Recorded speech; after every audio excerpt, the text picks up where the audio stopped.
Hello everybody, James Farr, Worker Info Exchange. Two bits of news I'd like to share with you. Firstly, Uber is hiring software engineers, specialists, to join their dynamic pay and pricing team in California. Now, the role has just been advertised on LinkedIn. The job is staff optimization engineer for dynamic pricing. And guess what the salary is? The salary is at least $250,000 a year for a fairly entry level position. I mean, you can have as little as 5 years experience, join that team for $250,000 a year. But the serious point here is that Uber is hiring all over the place for boffins to join this team that specialize in dynamic pay pricing. This is the front line of the attack on workers, the algorithmic harvesting of your knowledge, of your information, of everything. It's surveillance that's been used to really drive down driver pay in the first instance, but also to get ready for autonomous vehicles in the future.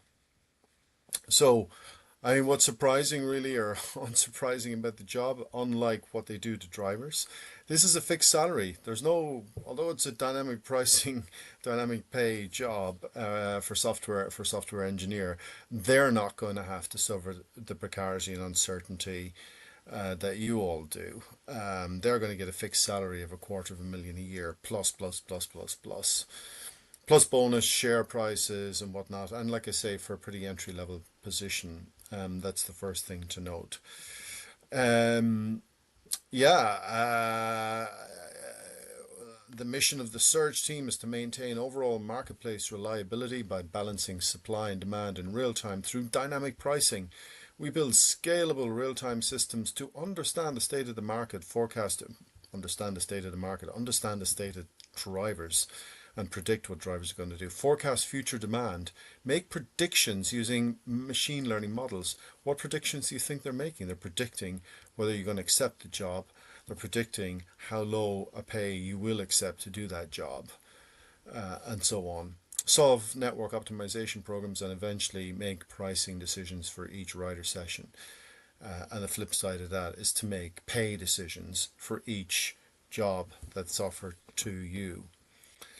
You will work with a mixed team of engineers, operations researchers, and economists. Well, I can understand the engineers, I can understand the OR as well, but economists, I mean, that really tells you what this is all about. It's about optimizing profitability for Uber and trying to figure out how little that you can be paid. Now, preferred qualifications: familiarity with machine learning models, experimentation, example A/B testing, and causal inference. So what they're doing is they're running experiments all the time with this dynamic pricing. But guess who they're experimenting on? They're experimenting on you. Again, all sorts of hypotheses, all sorts of experiments have been run. Will drivers accept this? Will they accept that? Will they accept the other? Will they accept something a little bit less?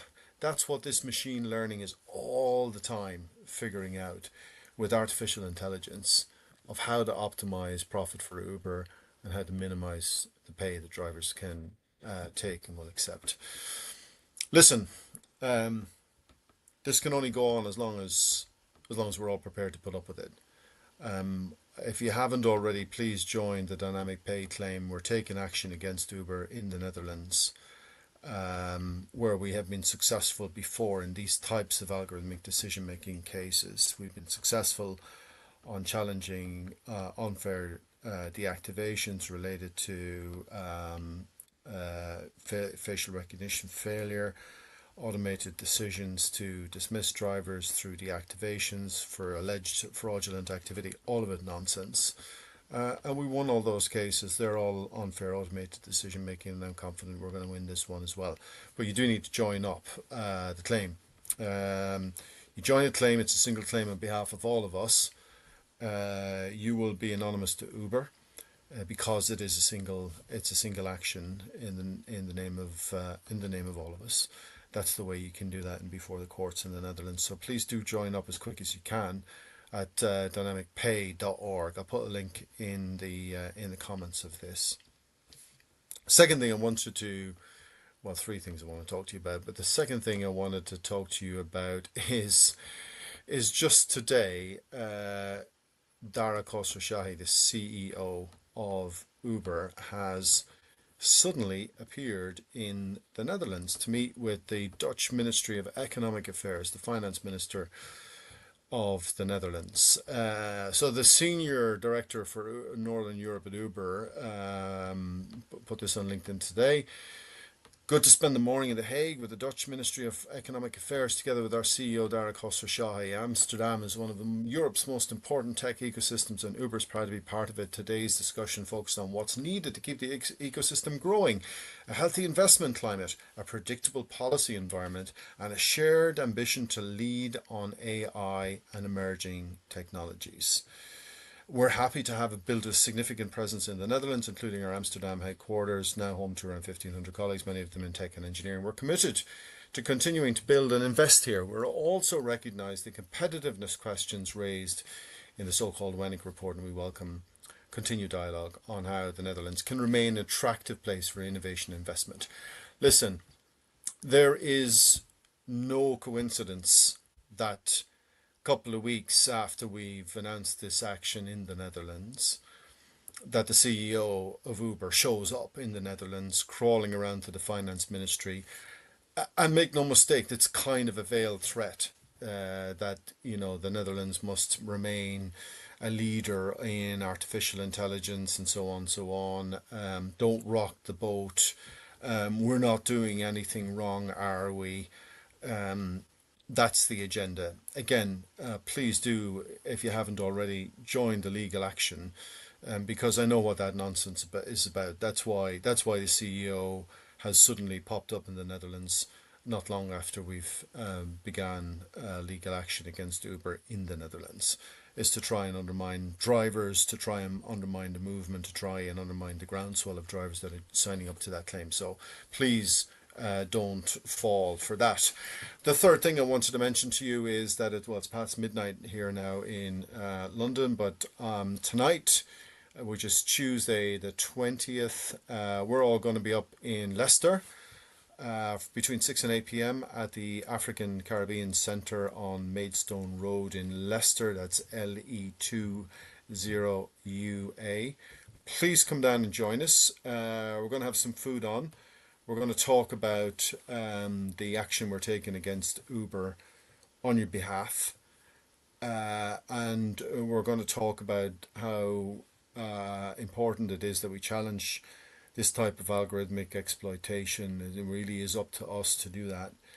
And what happens if we don't? Because I think the trajectory is clear. The development of this algorithm is not only to exploit us today, but it's also to take your job tomorrow. And that's the truth of it. Uber is already in their last earnings call as much as admitted that they're capturing data from drivers not only to tune up the algorithm to screw you and to drive down your wages, but also to hasten the pace for the introduction of autonomous vehicles by sharing that data to train autonomous vehicles to drive on the streets as well. So listen, really important that we fight back. We're fighting with the dynamic pay claim. We're fighting for compensation for what you've lost. We're fighting for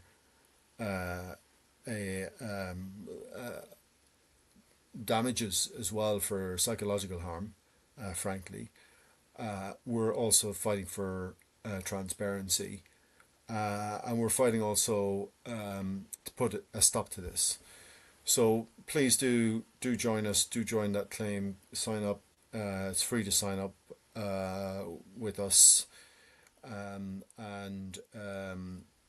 like I say, it's really, really important that we fight back. Uber doesn't need to know you're part of the claim. You're joining the claim, and it's a collective claim, one claim on behalf of everybody. The court will know, but it's really important that the response so far has been overwhelming, but it's really important that we keep building this. We get this snowball running downhill, because we want to really hit them where it hurts, and that means big numbers behind this claim, so that we can really hit that balance sheet and make a difference and get their attention in a big way this time. Okay, I'm going to stop there for now, and I hope to see you in Leicester tomorrow evening, and on the road this week we'll be in Heathrow and Gatwick, and more events next week as well. So hope to see you on the road soon. Bye bye.